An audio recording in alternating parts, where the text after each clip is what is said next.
on that. The other, of course, factor is this whole factor of religion. And he was talking about basically a religion without dogma, a religion that would have a little bit from all the other traditional religions, so no one would really feel uncomfortable. But actually, as he said rather condescendingly, some people need this, and if they need it, well, we'll manufacture something that they need. But of course, it can't be anything that would declare anything that they were moral absolutes or the natural law, which mean that the main target of this group of controllers, of course, was and is the Roman Catholic Church. Yeah. And he mentioned the Roman Catholic Church specifically. Religion is important because it is eternal, and we, people who would follow the church, will not buy our rules about change. But if we make our own religion, we define what is religion, then we can change it as suits us.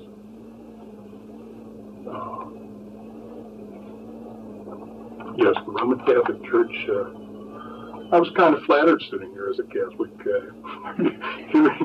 hearing it pointed out that the church is the one obstacle that he said we have to change that. And once the Roman Catholic Church falls, the rest of Christianity will fall easy. Mm-hmm. And I noticed, though, that as the conversation went on, he said, now, you may think churches will stand in your way, but I would just want to tell you that they will help us. Yes. And he didn't say they will help us all except the Roman Catholic Church. He said they will help us. Yes. And unfortunately, he was right. he was right. Yeah, no, he didn't say this explicitly, but again, was one of those themes that came through. He really thought the use of words was real important, because he mentioned this with regard to a number of things like the Bible, Yes. how the very famous psychiatrist Miru mentioned that if you want to control people, then you control the language first, and words are weapons.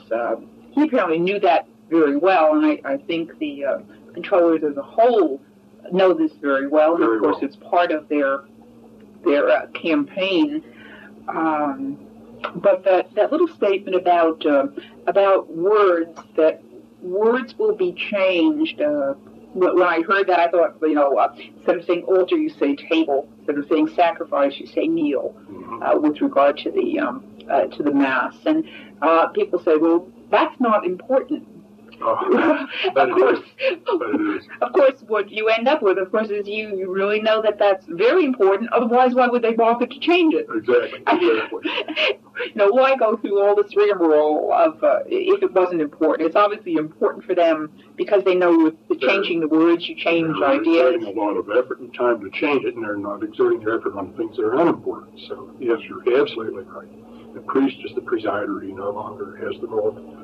In some cases, he no longer has the role that the priest formerly had. Yes, those words are, because words carry meaning. There's the dictionary definition, but I think we all know that certain words carry meaning that is a little bit hard to put into words, but they carry meaning. So yes, that's controlling the language.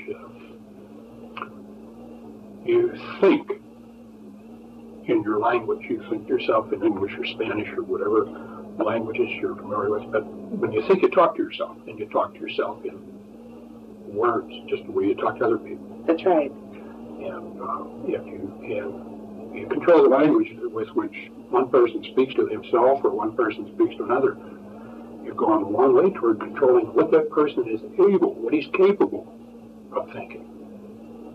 And that has both an inclusionary and an exclusionary component to it. You set the tone with... Take the word gay, for example. Take the word gay. That's a good one. I have some old tapes by Franz Lehar, and then he talks about the gay hussars, the happy soldiers, and now you couldn't quite use that same word, could you? Not. Get away with it? So may take offense and would injure you. But again, the word homosexual, sodomite, has been replaced with the term gay. It represents an ideology, not only a word. And when you use it, it's tacit to saying, yes, I accept what your interpretation of this is. And they probably had a committee working for months to pick out which word they were going to use. And gay carries a connotation which, first of all, is inaccurate. Most homosexuals are not at all gay. They tend to be pretty unhappy people. Yes. Despite all the publicity telling them that they can and should feel comfortable what they're doing, most of them deep down inside don't accept have a conscience which says otherwise. Yeah. And homophobia is another one. Yes, but one can hardly wait. I suppose they're going to come up with a sadophobia for those who have a hang-up with sadomasochism, and they'll have a pedophobia for those who have difficulties with being a pedophile. We can just look forward to this type of thing. I guess we can look forward to them to the extent that we permit ourselves to permit the opposition to have access to the brain. And to dictate the terms we use. Sex education is not education. That's right. It's conditioning, and we should never use the term sex education. It's a misnomer. If they control the vocabulary, then they control the way we can think and the way we can express ideas among ourselves and to anybody. But sex conditioning, sex initiation is much more accurate, and we should insist on that. We should never use terms homophobia and gay. Homosexual is homosexual. It's not at all gay. That's right. In fact, we're going to have to probably do some homework.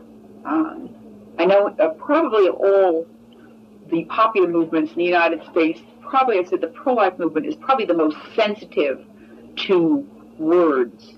I remember when I was sitting down and listening, talking about media events and access to the brain. I remember that the first speech that Bush gave, in which he talked about the New World Order. And I remember jumping halfway off my seat. The term that here he is, the president, he's saying New World Order as if it was, something everyone knew about. And someone looking across the room, I heard that. What did he say? What did he say? He said, well, he said New World Order. I said, well, what does that mean? Why is that extraordinary?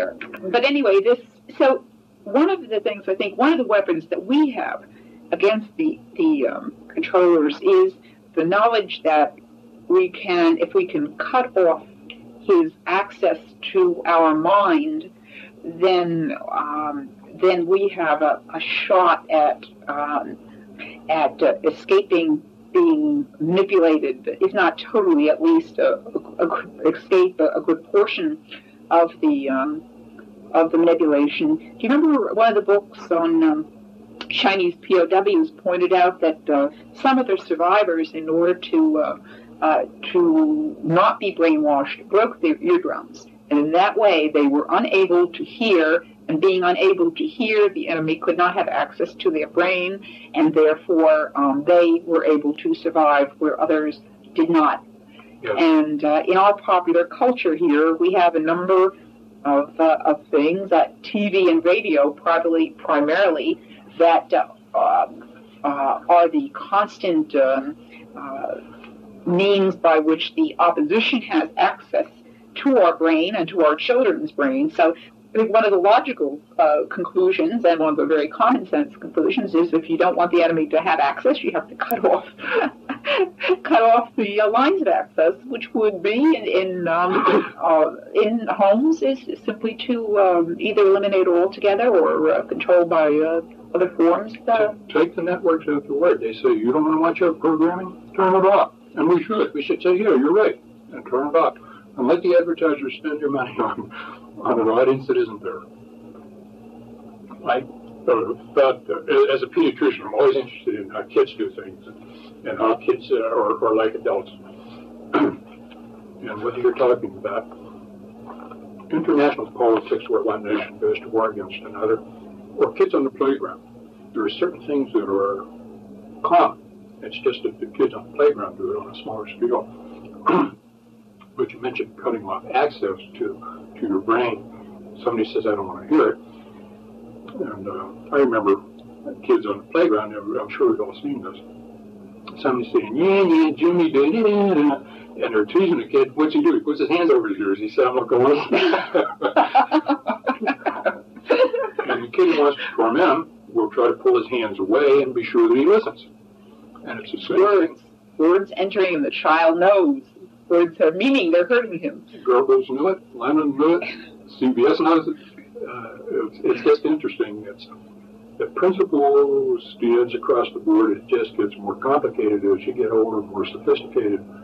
But most kids on a playground, you'll learn a whole lot about adults in the world. I had to just sort of slip that in.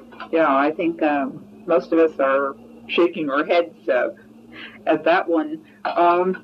This Dr. Day was very much into the whole population control establishment, and he was, of course, in favor of abortion. But as he again started talking about the aged and euthanasia, I recall one of the books, population control books, saying that birth control without death control was meaningless. And one of the, if we can use the expression, one of the advantages in term is if one was favorable toward the killing of the aged, one of the favorable things is in fact abortion, for the simple reason is that universally speaking, abortion has the result of bringing about a rather inordinate chopping off of population at the front end, that is at the birth end. Yes. And the inevitable effect is that you will have a population which is top-heavy within a rapidly aging population, which is the current state in the United States. So inevitably, if you are going to go about killing the young, especially at the pace we seem to have adopted ourselves to in this country, then invariably you're going to have to do something about all those aging populations, because the few children who are born, after all, they cannot be expected to carry this tremendous burden of all these people. So you're cutting one end, right. And therefore, inevitably, as you pointed out on the tape, he was saying, well, these few young people who were permitted to be born will really feel this inevitable burden on them, and so they'll be more desensitized. They'll be more warmed up to the idea of Grandma and Grandpa having this little party, and then shuffling off to the wherever they shuffle off to, and whether it's taking the demise pill or going to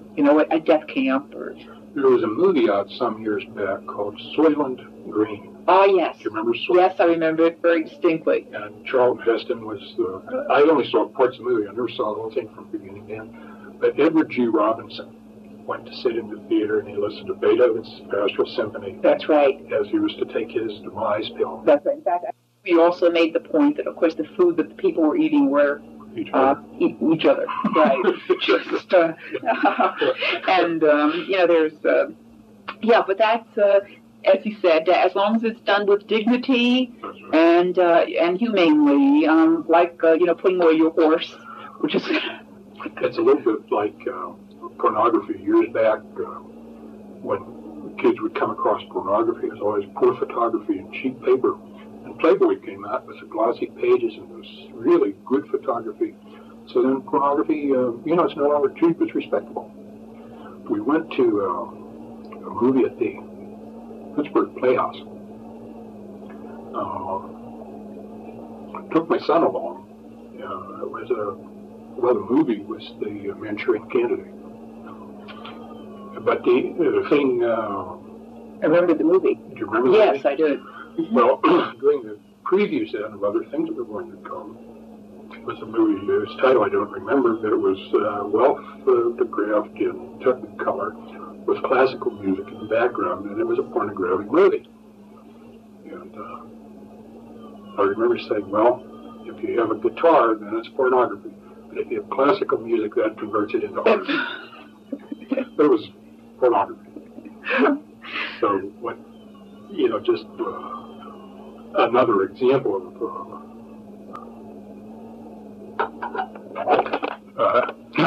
what you were saying. As long as it's done with dignity, that's what counts.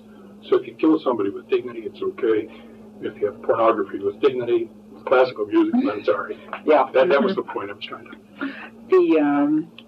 Well, there were, again, talking about the family.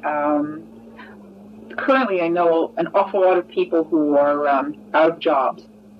And he had quite a bit to say about certain things like, for example, heavy industry and things like that. I guess what was the shock was that this man, I mean, I wasn't surprised that he knew a lot about population control, abortion, at the other end, euthanasia.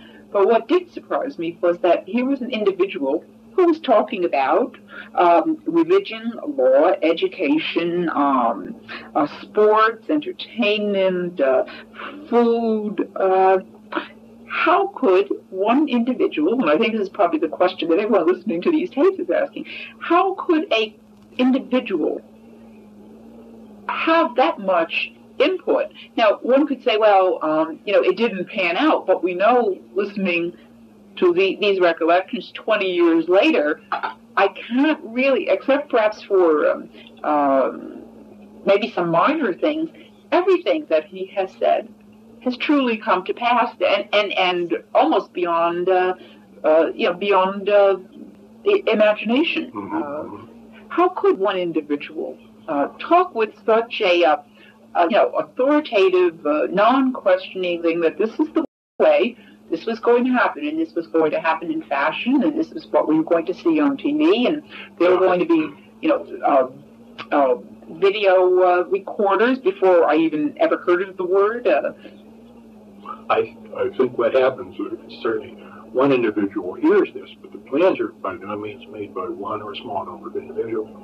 Just as industrial corporations, they'll have a board of directors with people from all sorts of activities. They sit on the board of this corporation, and they say, now if we do this to our product, or we expand in this area, what will that do to banking? What will that do to clothing? What will that do? What ripple effect will that have on other things? And I'm sure that whoever makes these plans, they have representatives from every area you can think of. So they'll have educators, they'll have clothing manufacturers, designers, architects, every aspect of human endeavor, across the board. And then when I'm sure they get together and have meetings and plan, and everybody puts in his input, just the way a military operation goes. Mm-hmm. What will the Navy do? Will they bombard the shore? What will the Air Force do? Will they come in with air cover? What will the infantry do? It's the same thing. These people, when they plan, they don't miss a trick. They have experts in every field. They say, now if we do this, that, and the other, John, what will that do to your operation? And John will be in a position to feedback. Well, here's what I think would happen. So it certainly covers a broad range of people, and for one individual to be able to say all of this in the 2 hours that he spoke to us really tells us that he was privy to a lot of information. Yes, that's right. He must have been sitting in one of those boardrooms at least some point, and I think perhaps not at the highest level from his position, but enough because anyone in the population control movement would be associated with names of foundations, powerful organizations, and I'm sure that there's a lot that was in the plans that he never heard of. I mean, he wasn't a 4-star general in this outfit. So that's right. He wouldn't be on the whole story. Well, it's too bad he couldn't talk for 6 hours instead of 2. We might have had a lot more information. There was another aspect that I found fascinating in listening to this. This whole aspect of privacy. He mentioned that as the as the private homes went by, we would have individuals, non-family members, perhaps sharing our apartments. As I understand, is becoming more popular out in California. Of course, California and New York being the borders, the coast states were they, and therefore the port. That's right, port cities that bring in things so that they can eventually work their way to Middle America. And but this business about privacy, when he was talking about, for example, the area of sex, he made some interesting remarks. Who is holding on? Yeah. But the planners won't be that open about their own lives. They'll reserve their privacy. It's for the rest of us. Yes, just like they're listening to concerts and operas, but for the mass media, they're pumping in the hard rock and all those types of things. That was another fascinating thing. For example, and I know this has come to pass, because I deal with a lot of young people, but young people have their own radio stations for their music, and adults have their own, and never the twain shall meet. Right. And when they do, there's usually a clash between the old generation and the younger. And I think the same is probably true with a lot of the classical movies. And again, I can't remember when I was growing up and my dad had the radio on. I think the music was kind of a general music that, there wasn't. I didn't say to my dad, I don't like that music. Turn on to another station. Whereas now there is a fabricated generational gap, which again puts the family at the disadvantage, and it creates conflict in the family, which is one of the spin-off benefits to them. If you're constantly fussing at your kids, you don't like what they're playing, and they're focusing on you, they don't like what you're playing. That does things to the bonds of affection that you would like to be nurturing in the family. So they're, yeah. And speaking of family, again, one of the things then it would appear for any resistance movement for the population controllers would probably be based on families strengthening themselves in a number of ways. One of them being to make sure that children know about Grandma and Grandpa and where did they come from, and developing a whole, getting out the family albums and making sure that children know they have roots, first of all, and secondly, that their family is stable. One father, one mother, with children, with grandfathers, and so forth. They're harder and harder to find. Yeah, but those of us who have them should hold on to them. And so, toward the end of the tape, there was a reference to how, or at the time when everything would be coming together, how this New World Order would be introduced to a population which, at this point, I think they would have assumed would have been more than acceptable to it. How is this put? I mean, we're just going to wake up one morning and changes will be there, or what did he think about that? Right. It was presented in what must be an oversimplified fashion. So with some qualifications, here's the recollection I have of it. That in the winter, and there was importance to the winter, on a weekend, like on a Friday, an announcement would be made that this was in place, or about to be in place. That the order, the new order. The New World Order was now the system for the world. Mm-hmm. And we all owe this New World Order our allegiance. And the reason for winter is that, and this was stated, people are less prone to travel in winter, particularly if they live in an area where there's ice and snow. Summer, it's easier to get up and go. And the reason for weekend is people who would have questions about this, Saturday and Sunday everything's closed, and they would not have an opportunity to raise questions and file a protest and say, no, And just that period of the weekend would allow a desensitizing period so that when Monday came and people had an opportunity maybe to express some reservation about it or even to oppose it, they would have had 48 hours to absorb the idea and get used to it. Cooling off period, yeah. Right. Or a heating up period, depending on one's frame of mind. What about those who decided they didn't want to go along? Somewhere in there it was that because this is a new authority and it represents a change then from where your allegiance was presumed to be, people would be called upon to publicly acknowledge their allegiance to this new authority. And this would mean that you had to sign an agreement or in some public way acknowledge that you accepted this, you offered your allegiance to this new authority, you accepted its legitimacy. And there were two impressions I carried away if you didn't.